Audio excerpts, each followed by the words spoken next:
अस्सलाम वालेकुम नाजरीन, आप यूट्यूब चैनल देख रहे हैं। मैं इमरान खान हूँ। नाजरीन, पाकिस्तान में सुबह का वक्त हो गया है और सबसे बड़ी खबर है, मुज़ाकरात पाकिस्तान में हो रहे थे। इन मुज़ाकरात के ऊपर सब ने उम्मीद बांधी हुई थी कि खलीज के अंदर, खित्ते के अंदर जंगबंदी होने के बाद ये मुज़ाकरात नतीजा खेज होंगे और इन मुज़ाकरात के नतीजे में अमन आ जाएगा, दोबारा जंग नहीं होगी और जंगबंदी कायम रह सकेगी। लेकिन बदकिस्मती से इसका नतीजा ये नहीं निकला। अमरीकी वफद पाकिस्तान में लगभग 21 घंटे तक रहा। को 15-16 घंटे उनके मुज़ाकरात होते रहे ईरानियों के साथ। 3 मराहिल में ये मुज़ाकरात हुए, लेकिन इनका नतीजा ठीक नहीं निकला। अमरीकी नायब सदर JD वैंस ने पाकिस्तान टाइम के मुताबिक सुबह सुबह लगभग कोई 6 बजे के आसपास या इससे कुछ देर पहले एक प्रेस टॉक की और इस प्रेस टॉक में उन्होंने बात की सिर्फ अमरीकी मीडिया से। बाकी मीडिया को उन्होंने मौका नहीं दिया क्योंकि उनको आइडिया था कि बड़े अजीबोगरीब किस्म के सवालात आएंगे। और JD वैंस आते हैं, आकर खड़े होते हैं। अमेरिकन मीडिया को पहले बुलाया जाता है और वो 52 सेकंड तक सिर्फ अपनी बात कहते हैं और 52 सेकंड के बाद वो कहते हैं जी किसी ने सवाल करना है तो कर लें। 3.5 पौने 4 मिनट के अंदर वो अपनी बात मुकम्मल करते हैं, अगले 3-4 मिनट के अंदर, और वो वहां से निकल जाते हैं। यानी 4 मिनट भी पूरे उन्होंने बात नहीं की और वो वहां से चले गए और उन्होंने ये कह दिया कि हम वापस जा रहे हैं बगैर किसी मुआहदे के। हम कोई भी डील करने में ईरान के साथ कामयाब नहीं हुए। JD वैंस ने क्या कहा, ये चीजें मैं आपके सामने रखता हूं। JD वैंस ने कहा कि 16 घंटे तवील मुज़ाकरात के बावजूद अमेरिका और ईरान के दरमियान मुआहिदा नहीं हो सका। उन्होंने जो शुक्रिया अदा किया पाकिस्तान का, वो लगभग 20 सेकंड तक उन्होंने पाकिस्तान का शुक्रिया अदा किया। शहबाज शरीफ का और फील्ड मार्शल का नाम लेकर उन्होंने शुक्रिया अदा किया और कहा पाकिस्तान ने कोशिश की, बड़ी अच्छी बात है। और उन्होंने वाजे ये किया कि हम किसी किस्म का मुआहिदा नहीं कर सके, हमने लचक दिखाई। जो इसकी तफसीलात हैं वो मैं आपके सामने रखता हूँ क्योंकि 4 मिनट में उन्होंने बहुत सारी बातें की हैं। जो सवालात हुए उनके जवाब उन्होंने दे दिए, लेकिन 2 ऐसे सवालात थे जिनके वो जवाब नहीं दे पाए या वो जवाब वो देकर गए नहीं। एक, पीछे से आवाजें भी दी गई कि जनाब आबनाए हुर्मुज़ का क्या बना, आबनाए हुर्मुज़ का क्या बना, आवाज दी गई, एक खातून सहाफ़ी की जानिब से जवाब नहीं मिला। दूसरा ये पूछा गया कि अगर टॉक्स खत्म हो गई हैं और आप किसी नतीजे पे नहीं पहुंचे तो क्या दोबारा जंग शुरू होने का खदशा है या दोबारा जंग शुरू हो जाएगी। इसका भी जवाब उन्होंने नहीं दिया और वो वहां से निकल गए। अच्छा, साथ ही ये भी नहीं बताया कि ये 2 हफ्ते की जो आर्जी जंगबंदी है, ये जंगबंदी अब मौजूद है या जंगबंदी मौजूद नहीं है, इसके बारे में भी उन्होंने कुछ नहीं कहा। JD वैंस ने एक सवाल के जवाब में कहा कि मुज़ाकरात के दौरान ईरान के मुंजमद असासों से मुतालिक बात हुई है, ताहम हम इस नुक्ते पर नहीं पहुंच सके जहां ईरान हमारी शराइत कबूल करता। JD वैंस ने दावा किया कि ईरान ने हमारी शराइत कबूल नहीं की, ईरान ने हमारी बात नहीं मानी। और साथ उन्होंने कहा कि हमने काफी लचक दिखाई है। सदर ने हमें कहा था कि नेक नियति के साथ मुज़ाकरात में जाना है और मुआहदे के लिए अपनी बेहतरीन कोशिश करनी है, ये JD वैंस ने कहा। लेकिन अफसोस हुआ कि हम कोई पेशरफ्त नहीं कर सके। इसके अलावा एक और सवाल किया गया कि सदर से आपका कितनी मरतबा राब्ता हुआ, क्योंकि आपके अलग अलग अदवार हुए हैं। 3 अदवार में यानी 3 मौकों पर ये निगोशिएशंस हुई हैं या डायलॉग हुआ है आपस में। एक बिलवास्ता पहले मुज़ाकरात का एक दौर हुआ, दूसरा दौर जो है वो आमने सामने बैठकर एक और मुज़ाकरात का दौर हुआ, और तीसरे दौर में कुछ तकनीकी माहिरीन भी बुलवाए गए। ईरान से मुबैना तौर पे 3 तैयारे भी नूर खान एयरबेस पे पहुंचे, उसके अंदर कुछ तकनीकी लोग भी आए और वो भी इन मुज़ाकरात का हिस्सा बने। अमेरिका की जानिब से भी टेक्निकल लोग मौजूद थे और ईरान की जानिब से भी मौजूद थे। ईरान ने मुज़ाकरात की टेबल के ऊपर सरेंडर नहीं किया, बज़ाहिर ऐसा दिखाई देता है। ना उन्होंने मैदान में सरेंडर किया, ना उन्होंने मुज़ाकरात की टेबल के ऊपर सरेंडर किया, और ये क्लियर कर दिया अमरीकी नायब सदर ने कि मुज़ाकरात जो है वो कामयाब नहीं हुए। अच्छा, इसमें एक चीज उन्होंने जाते जाते, जो वाहिद एक उम्मीद है जो जाते जाते वो दिलाकर गए हैं JD वैंस, उन्होंने कहा जी हम इस तजवीज के साथ जा रहे हैं कि अफहाम तफहीम का तरीक़ाकार वज़ह किया जाए, देखना है कि ईरानी इसे कबूल करते हैं या कबूल नहीं करते। उन्होंने कहा कि 1 दर्जन मरतबा डोनाल्ड ट्रंप से हमारा लगभग राब्ता हुआ है। हम लगातार 21 घंटों से उनके साथ राब्ते में थे। हमने एडमिरल कूपर से, मार्को रूबियो से और पीट हेग्सेट से और पूरी नेशनल सिक्योरिटी टीम से भी राब्ता किया, बार बार राब्ता किया। हम नेक नियति के साथ मुज़ाकरात कर रहे थे और हमने अपनी हतमी और बेहतरीन पेशकश या अपनी ऑफर, जो हमारी बेहतरीन ऑफर है, वो हमने ईरान के सामने रख दी है। देखना है कि ईरानी इसे कबूल करते हैं और नहीं करते, तो हम फिलहाल बगैर किसी डील के वापस जा रहे हैं। पाकिस्तान ने एक मुतालबा किया था और तजवीज़ सामने रखी थी अमरीकी वफद के और ईरानी वफद के। पाकिस्तान ने कहा था कि आप 2 बजे दोबारा मुज़ाकरात में बैठ जाएं।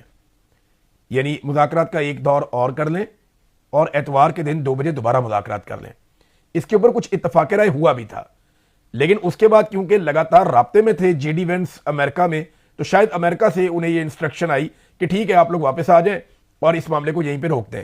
इससे पहले डोनाल्ड ट्रंप ने एक स्टेटमेंट दिया था। उस स्टेटमेंट से मुझे आइडिया होना शुरू हो गया था कि डोनाल्ड ट्रंप चीज़ों के साथ मुंसलिक हैं और डोनाल्ड ट्रंप को सारे मुज़ाकरात की रिपोर्ट मिल रही है, और डोनाल्ड ट्रंप ने उस हवाले से ये स्टेटमेंट दिया कि मुज़ाकरात कामयाब हों या ना हो मुझे कोई फ़र्क नहीं पड़ता।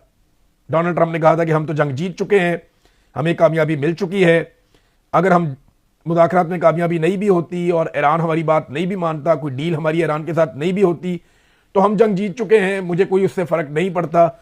और डोनाल्ड ट्रंप ने एक और भी वहां पे दावा किया। डोनाल्ड ट्रंप ने कहा कि आपने हुर्मुज़ में तो हमारे अमेरिका के बहरी जो जंगी जहाज हैं वो मौजूद हैं और वो वहां पे बाकी ममालिक के लिए जो वहां से अपना तेल लेकर जाते हैं उनके लिए वहां से बारूदी सुरंगों को साफ कर रहे हैं पानी में से। और ईरान ने इसकी तरदीद की। ईरान ने कहा नहीं जी, ये अभी भी ईरानी फौज के कंट्रोल में है मुकम्मल तौर पर आबनाए हुर्मुज़, और आबनाए हुर्मुज़ में कोई अमरीकी जंगी जहाज नहीं आए। हाँ, एक इतला कंफर्म की जा रही है कि 16 बहरी जहाज आबनाए हुर्मुज़ से गुजरे हैं मुज़ाकरात वाले दिन में, यानी हफ्ते वाले दिन ये मुज़ाकरात होते रहे, हफ्ते और इतवार की दरमियानी शब भी ये तकरीबन मुज़ाकरात में गुजर गई। 16 घंटे के इन मुज़ाकरात के दौरान और इससे पहले भी लगभग हफ्ते वाले दिन में 16 जहाज गुजरे हैं आबनाए हुर्मुज़ में से। और ट्रंप ने दावा किया कि अमरीकी फोर्सेज आबनाए हुर्मुज़ में मौजूद हैं और बारूदी सुरंगें साफ कर रही हैं, जबकि ईरान ने जवाब दिया कि आबनाए हुर्मुज़ खुली हुई ज़रूर है मगर ईरानी फौजी कंट्रोल में है और कोई अमरीकी बेड़े इस तरफ नहीं आए और ना उन्हें यहाँ पे आने दिया गया है। एक और भी डोनाल्ड ट्रंप ने धमकी लगाई चाइना को, क्योंकि एक खबर चली थी कि चाइना ईरान को कुछ हथियार दे रहा है जो फिजाई दिफा के लिए है, यानी एयरक्राफ्ट को तबाह करने के लिए वो एंटी एयरक्राफ्ट कोई हथियार है वो दे रहा है, कंधे पे रख के चलाने वाले बाजूकाज हैं और वो हेलीकॉप्टरों को और एयरक्राफ्ट्स को या ड्रोन्स को निशाना बना सकते हैं। तो चाइना ऐसे कुछ हथियार ईरान को दे रहा है, ये दावा किया गया।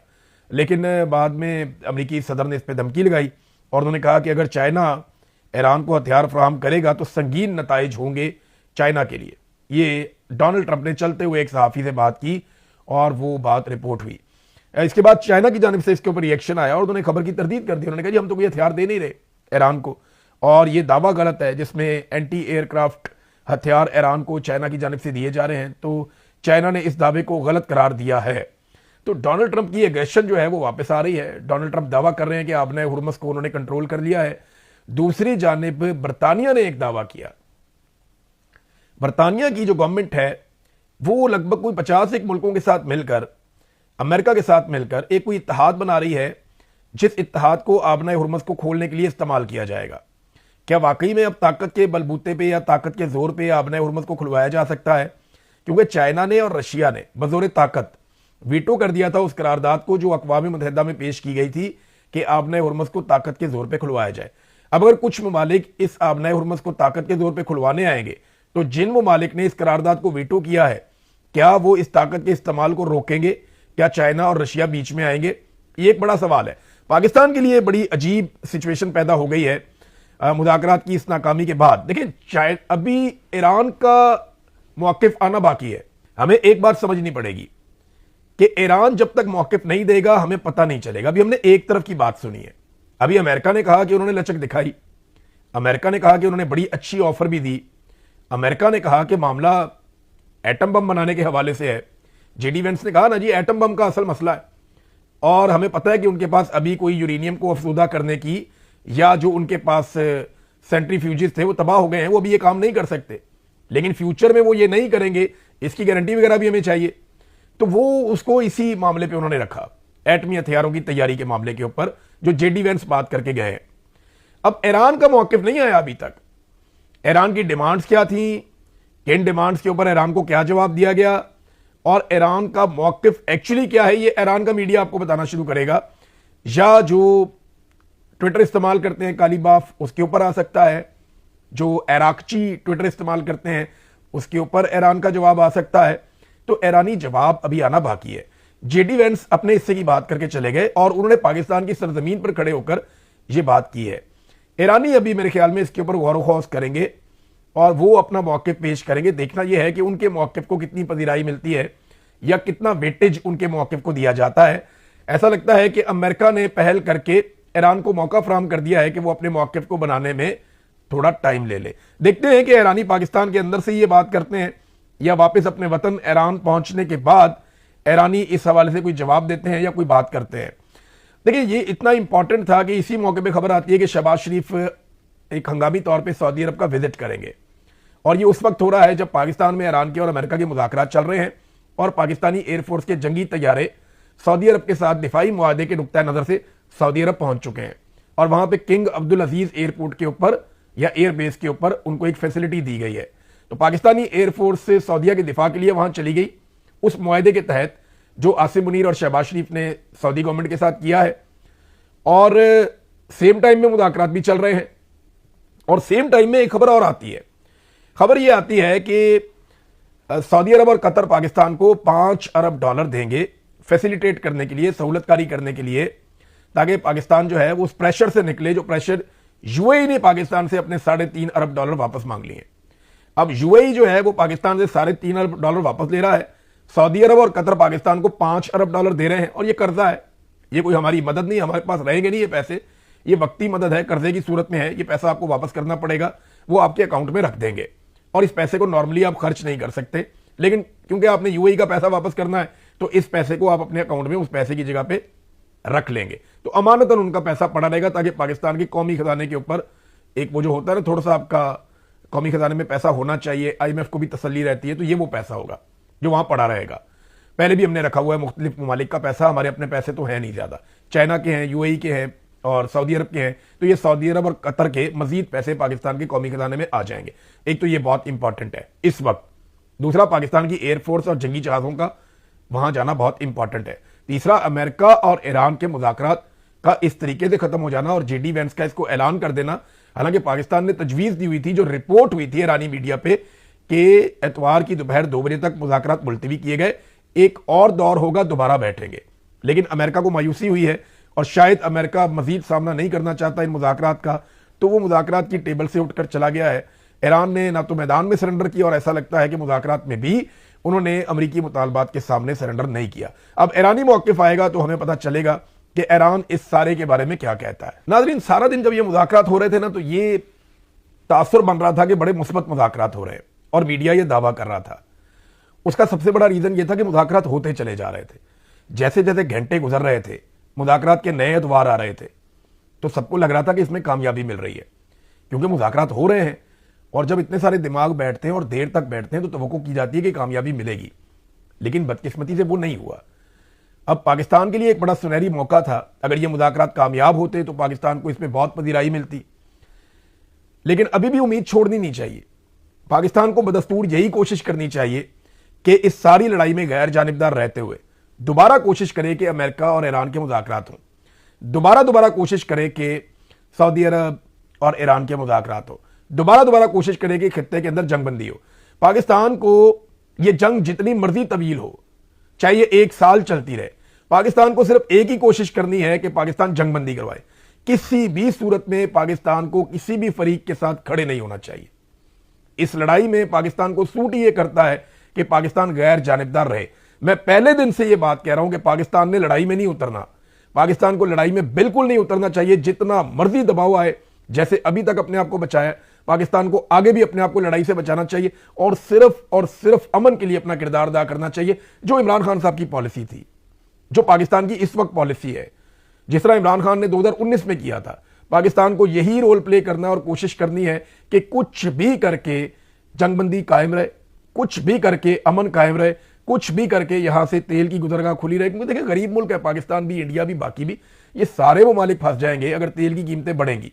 हमारे लोग गरीब हैं, वो इतना प्रेशर बर्दाश्त नहीं कर सकते, और अगर पाकिस्तान जैसा मुल्क खुदा न खास्ता किसी लड़ाई में चला जाता है, हमने पहले अपने इतने सारे हमसाए नाराज किए हुए हैं, तो यहां पे हम और नाराजगियां मोल ले लेंगे, तो हमें ये सूट नहीं करता।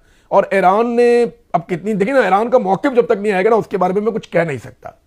हालात बहुत नाजुक हैं, मैं ज्यादा खुल के बात भी नहीं करना चाहता, लेकिन यह बात बिल्कुल क्लियर है कि नेतन्याहू को और डोनाल्ड ट्रंप को पहले से पता था कि मुज़ाकरात किसी नतीजे पे नहीं पहुंच रहे, इसीलिए नेतन्याहू ने धमकी भी दे दी है। देखे ना, नेतन्याहू की धमकी भी हमारे पास यहां पे मौजूद है, जो चंद घंटे पहले आई थी। नेतन्याहू ने कहा कि ईरान के खिलाफ मुहिम अभी खत्म नहीं हुई और कहा कि हम अब भी इनसे लड़ रहे हैं। यह भी कहा कि अभी भी बहुत कुछ करना बाकी है। अगर तफसीली बयान आप नेतन्याहू का देखें तो नेतन्याहू ने बहुत सारी डिटेल्स दी हैं अपने एक स्टेटमेंट में जो उन्होंने अपनी आवाम के लिए छोड़ा। उसमें उन्होंने कहा कि जीत का दावा किया कि हमने ईरान को शिकस्त दी है और यह भी बताया कि यह हमला कितना ज़रूरी था। अमेरिका के साथ मिलकर हम ये जंग जीत गए हैं, हम शाना बशाना लड़े हैं। ये बहुत बड़ा खतरा था इसराइल के लिए जिसको तबाह किया गया है, मगर अभी हमारा काम बाकी है। ईरान के खिलाफ हमारी लड़ाई ख़त्म नहीं हुई। मैंने कई साल इस पर मेहनत की है। हमने गजा, शाम, इराक, यमन और ईरान में खतरात ख़त्म किए हैं। साइंसदानों और जर्नैलों को कत्ल किया है। इसराइल पहले से ज़्यादा मजबूत और पहले से ज़्यादा ताकतवर है। तो ये सारी चीज़ें जो है वो नेतन्याहू ने बोली हैं और नेतन्याहू ने यह भी कहा कि ये कामयाबियां अभी मुकम्मल नहीं हुई।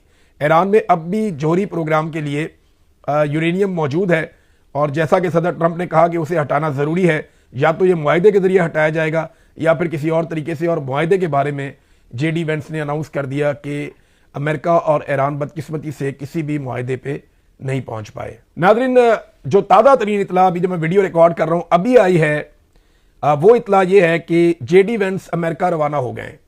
मुज़ाकरात में नाकामी का ऐलान करने के बाद जेडी वेंस जो हैं वो बीबीसी ने इसकी तस्दीक कर दी है कि जेडी वेंस फौरी तौर पे अमेरिका रवाना हो गए हैं और वो चीज़ें भी अब सामने आ गई हैं जिनमें मुज़ाकरात में इत्तफाक राय नहीं हो सका है। उन्होंने वाज़े तौर पे जो चीज़ें अभी तक क्लियर की हैं उनमें एक तो एटमी मवाद के हवाले से उन्होंने बात की और दीगर कुछ और चीज़ें हम तफसील से बात करेंगे नाज़रीन बाकी चीज़ों के ऊपर, क्योंकि ये अपडेट्स आती रहेंगी। दोपहर के बाद जब मैं आपके सामने चीज़ें रखूंगा तो वो मज़ीद क्लैरिटी आ जाएगी, ईरान की जानिब से जवाब भी आ जाएगा।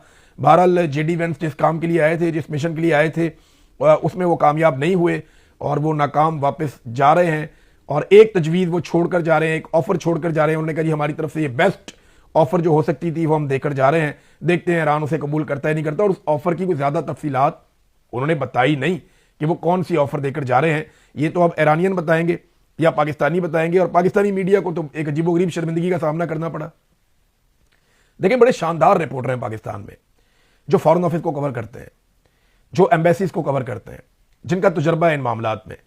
उनको छोड़ के जो है वो चैनल्स ने भेजे हुए थे ऐसे एंकर्स जिनका ताल्लुक ही कोई नहीं है इन चीज़ों के साथ। यानी मैं तो पॉलिटिक्स को रिपोर्ट कर सकता हूँ, क्राइम को रिपोर्ट कर सकता हूँ, लेकिन मैं एक मखसूस चीज़ का जब एक्सपर्ट नहीं हूँ तो उसमें आऊँगा तो काम ख़राब ही होगा ना। तो वहाँ पे सहाफ़ी आए हुए थे और वो सिर्फ ज़मीन आसमान के कलाबे वजारत इतलात की खुशनुदी में कर रहे थे। यानी तमगा इम्तियाज़ वाले सहाफ़ी वहाँ पे मौजूद थे। वो कभी कहते जी यहाँ पे चाय बहुत अच्छी है, कोई कहता कॉफ़ी बहुत अच्छी है, कोई कहता जी यहाँ खाना बड़ा ज़बरदस्त मुफ्त मिल रहा है, कोई कहता जी वाईफाई भी मुफ्त है, कोई कहता जी लैट्रीनें बड़ी साफ़ हैं, कोई बता रहा था जी बैठने का इंतज़ाम बहुत अच्छा है। यानी अजीबोगरीब किस्म की रिपोर्टिंग हुई है पाकिस्तान की मीडिया की जानिब से। जो प्रोफेशनल सहाफ़ी हैं, जो इस काम के लिए माहिर हैं, वो अगर मीडिया पे रिपोर्टिंग कर रहे होते तो शायद बहुत अच्छी रिपोर्टिंग करते। और वैसे भी पाकिस्तान ने इस बात का बंदोबस्त किया था कि पाकिस्तानी मीडिया के जरिए से कामयाबी या नाकामी की कोई दावा या कोई खबर बाहर ना आए, क्योंकि पाकिस्तान सालसी का रोल प्ले कर रहा था। लिहाजा खबर जो है वो जेडी वेंस ने बाहर निकाली है। उससे पहले तो सब कह रहे थे कि बहुत पॉजिटिव है, बहुत अच्छा है। पहले डोनाल्ड ट्रंप ने इशारा दे दिया था कि कोई फ़र्क नहीं पड़ता, मुझे मुज़ाकरात नाकाम होते हैं तो। फिर नेतन्याहू का स्टेटमेंट आ गया और फाइनली जेडी वेंस बताकर चला गया। अब ईरानी वफद जवाब देगा तो पता चलेगा कि एक्चुअली हुआ क्या और किस वजह से यह नाकामी हुई है और फर्दर कोई उम्मीद है या नहीं है। अब तक इतनी, अपना ख्याल रखिएगा, अपने चैनल का भी। अल्लाह हाफ़िज़।